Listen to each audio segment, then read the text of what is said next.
سلامونه قدرمنو لیدونکو یو ځل بیا په دې هیله چې روغ جوړ به وئ. نن په دې کلاس کې به موږ څوم نمبر کلاس دی زموږ او تاسې؟ شپږم نمبر کلاس هو. نن په دې کلاس کې به موږ څه شی وایو؟ نن په دې کلاس کې به موږ په انګلیش کې د ورځو نومونه زده کړو، په انګلیش کې به د میاشتو نومونه زده کړو د صحیح تلفظ سره، او د اسلام اړوند اهم او ضروري جملې او شیان. نو راځئ چې پیل یې کړو. یو ځل بیا ښه راغلاست. نن ویډیو موږ له دې سنټنس څخه پیلوو. What day is today? What day is today? نن د څه ورځ ده؟ کله چې تاسو له یو چا څخه په انګلیش کې داسې پوښتنه کول غواړئ چې نن د څه ورځ ده، نو تاسو بیا له دې جملې استفاده کولی شئ. What day is today? What day is today? او د دې سنټنس همدا مطلب دی چې نن د څه ورځ ده. Today is Sunday. Today is Sunday.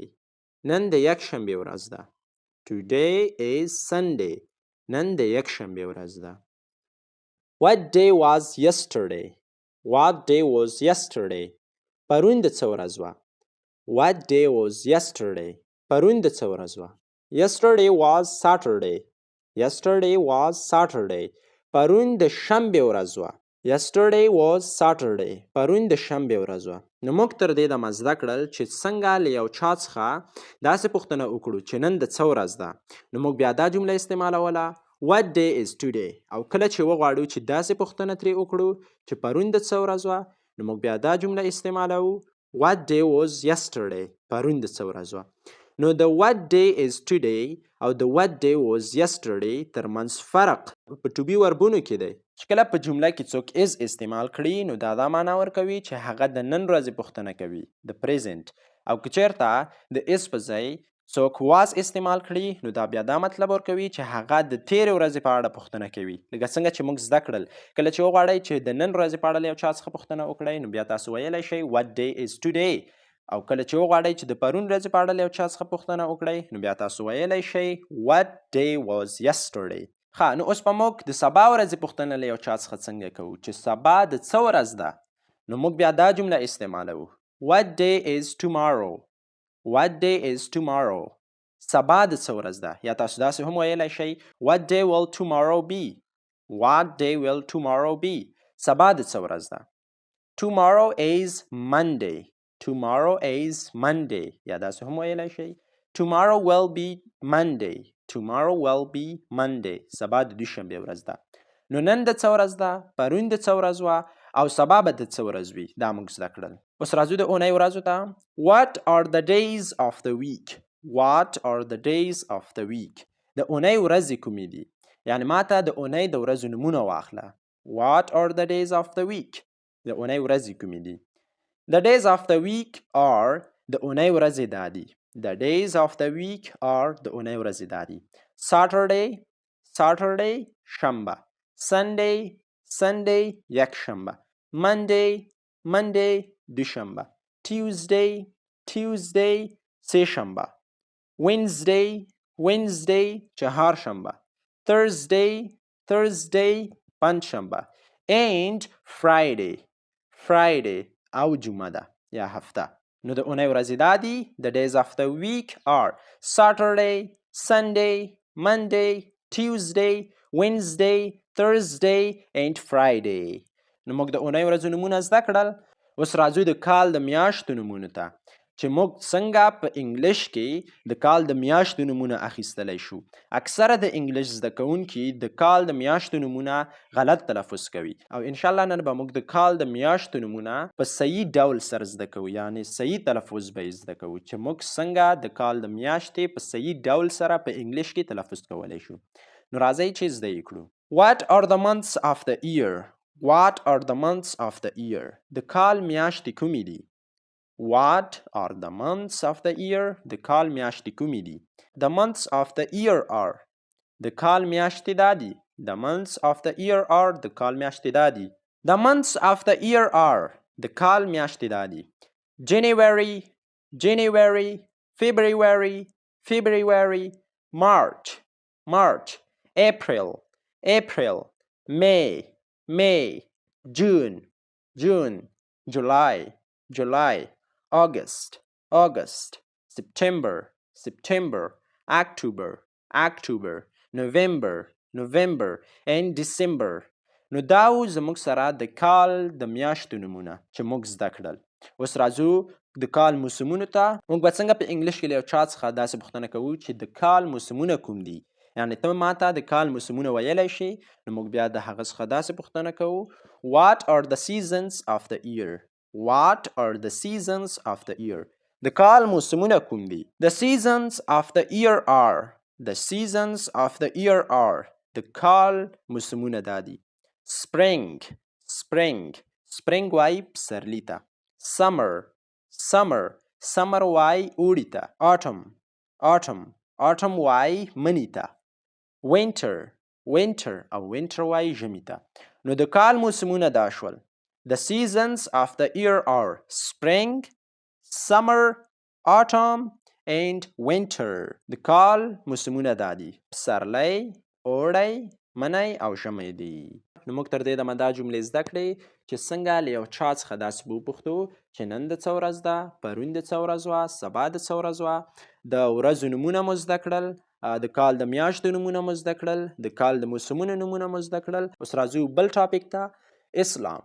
د اسلام اړوند جملې به موږ زده کوو او دا جملې ډېرې اهم او ضروري دي. باید هر د انګلیش زده کوونکی دا جملې زده کړي او موږ ورسره په هر ځای کې مخ کېدلی شو. نو راځئ چې زده یې کړو. What is your religion? What is your religion? ستا دین څه دی؟ مثلا یو غیر مسلم له تا څخه پوښتنه کوي چې ستا دین څه دی، نو هغه ستا څخه په انګلیش کې داسې پوښتنه کوي چې What is your religion? What is your religion?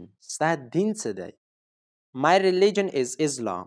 My religion is Islam. زما دین اسلام دی. My religion is Islam. زما دین اسلام دی.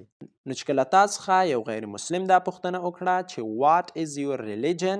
ته به ځواب ورته ورکړې چې My religion is Islam. که چېرته هغه بیا له تا څخه پوښتنه وکړه چې What does Islam mean؟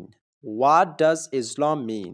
د اسلام څه معنا ده؟ یعنې ته خو وایې چې اسلام زما دین دی، اوس خو به په دې هم پوهیږي که نه چې اسلام څه معنا ده.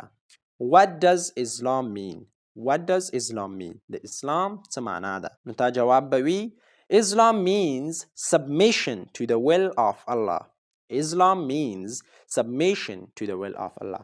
او د دې سنټنس په پښتو کې مطلب او ترجمه داسې ده، د اسلام معنا د الله جل جلاله خوښې او رضا ته غاړه ایښودل دي. Islam means submission to the will of Allah.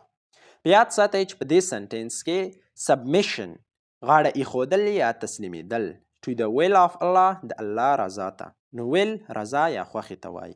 What kind of religion is Islam? What kind of religion is Islam? اسلام څه ډول دین دی؟ What kind of religion is Islam? اسلام څه ډول دین دی؟ Islam is the religion of peace, love and brotherhood. Islam is the religion of peace, love and brotherhood. اسلام د سولې، مینې او ورورولۍ دین دی. په یاد ساتئ چې په دې سنټنس کې اسلام وایي اسلام ته، ریلیجن وایي دین ته، پیس وایي سولې ته، love وایي مینې ته، brotherhood ورورولي. is the religion of peace, love and brotherhood. اسلام د سولې، مینې او ورورولۍ دین دی. What are the pillars of Islam? What are the pillars of Islam? د اسلام بناوې کومې دي؟ او د دې جملې سره موږ په هر ځای کې مخ کېدلی شو او دا ډېرې مهمې دي چې په انګلیش کې ته د اسلام بناوو نومونه زده کړې. What are the pillars of Islam? د اسلام بناوې کومې دي؟ The pillars of Islam are د اسلام بناوې دا دي. The pillars of Islam are د اسلام بناوې دا دي. Creed وایي کلمې ته. Prayer وایي لمونځ ته. Alms وایي زکات ته. Fasting وایي روژې ته. And pilgrimage to Mecca حج کولو ته وایي. نو د اسلام بناوې دا دي. The pillars of Islam are creed, prayer, alms, fasting and pilgrimage to Mecca. د اسلام بناوې کلمه، لمونځ، زکات، روژه او حج کول دي. Who is a Muslim? مسلمان څوک دی؟ په یاد ساتئ چې موږ دا مسلم نشو تلفظ کولی. که چېرته موږ مسلم تلفظ کړو نو مسلم موږ هغه وخت تلفظ کوو کله چې موږ په عربۍ کې دا نوم لیکو.